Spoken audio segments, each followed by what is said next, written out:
பால் பாயசம் செய்கிறதுக்கு நம்ம குக்கரில் தான் நம்ம வந்து செய்ய போகிறோம். ஒரு அரை கப் அளவுக்கு சவ்வரிசி சேர்த்துக்கலாம். நல்லா தண்ணி விட்டு க்ளீன் பண்ணி எடுத்துகிட்டு வந்துடலாம். பாருங்கள், நம்ம க்ளீன் பண்ணி எடுத்துகிட்டு வந்துட்டோம். சவ்வரிசியெல்லாம் மூழ்கிற அளவுக்கு நம்ம தண்ணி சேர்த்துக்கலாம். அடுத்ததாக கொஞ்சமாக நான் சேமியா எடுத்து வச்சுருக்கிறேன். நம்ம நெய் விட்டு வறுத்து கூட நம்ம ரெடி பண்ணி எடுத்து நம்ம சேர்த்துக்கலாம். இல்லைனா நம்ம அப்படியே கூட நம்ம சேர்த்துக்கலாம். நான் இன்றைக்கி அப்படியே தான் சேர்த்துட்டு நான் செய்ய போகிறேன்.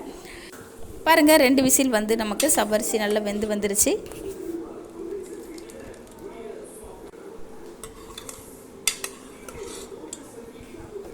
நீங்கள் அதிக அளவில் பாயாசம் நீங்கள் செய்யணும் அப்படின்னா நீங்கள் வந்து அளவுகளை அதிகப்படுத்திக்கோங்க. நான் இன்றைக்கி கொஞ்சமாக தான் செய்கிறேன். அதனால தான் அரை கப் அளவுக்கு நான் சவ்வரிசி சேர்த்துருக்கிறேன். சேமியாவுமே கம்மியாக தான் நான் சேர்க்குறேன். நம்ம எடுத்து வச்சுருக்கிற சேமியாவை நம்ம சேர்த்துட்டு நல்லா கலந்து விட்டுடலாம்.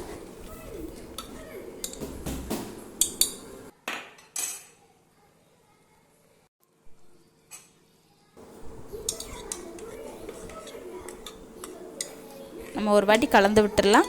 நமக்கு சேமியா வெந்து வந்ததுக்கப்புறம் நம்ம சர்க்கரை சேர்த்துக்கலாம்.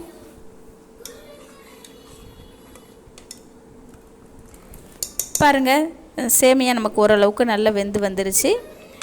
நம்ம வந்து இந்த டைமில் 1 கப் அளவுக்கு சர்க்கரை சேர்த்துக்கலாம்.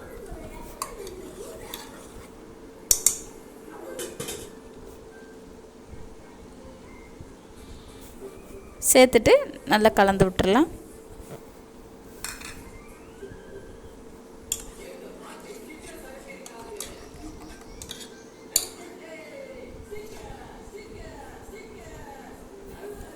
அரை டீஸ்பூன் அளவுக்கு நம்ம ஏலக்காய் தூள் சேர்த்துக்கலாம். சேர்த்துட்டு நல்லா ஒரு வாட்டி கலந்து விட்டுடலாம்.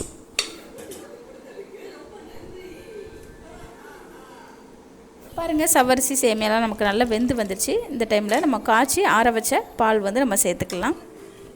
சேர்த்துட்டு நல்லா ஒரு வாட்டி கலந்து விட்டுடலாம். நமக்கு தண்ணி விட்டு கொஞ்சம் லூஸாக இருக்க மாதிரி தான் தெரியும். அப்புறமா நமக்கு வந்து கெட்டி பக்குவத்துக்கு வந்துடும். அடுத்ததாக நம்ம முந்திரி திராட்சை நம்ம வந்து நெய்யில் வறுத்து எடுத்துகிட்டு நம்ம சேர்த்துக்கலாம்.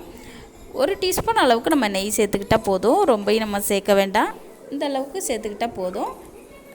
முந்திரி திராட்சை நம்ம வந்து சேர்த்துக்கலாம். சேர்த்துட்டு நல்லா கலந்து விட்டு நம்ம நல்லா வறுத்துட்டு நம்ம வந்து பாயசத்தில் சேர்த்துக்கலாம். பாருங்கள், நமக்கு ரெடி ஆயிடுச்சு. நம்ம பாயசத்தில் சேர்த்துக்கலாம். அவ்வளோதாங்க, சூப்பரான டேஸ்டியான நமக்கு பால் பாயாசம் சூப்பராக நமக்கு ரெடி ஆயிடுச்சு.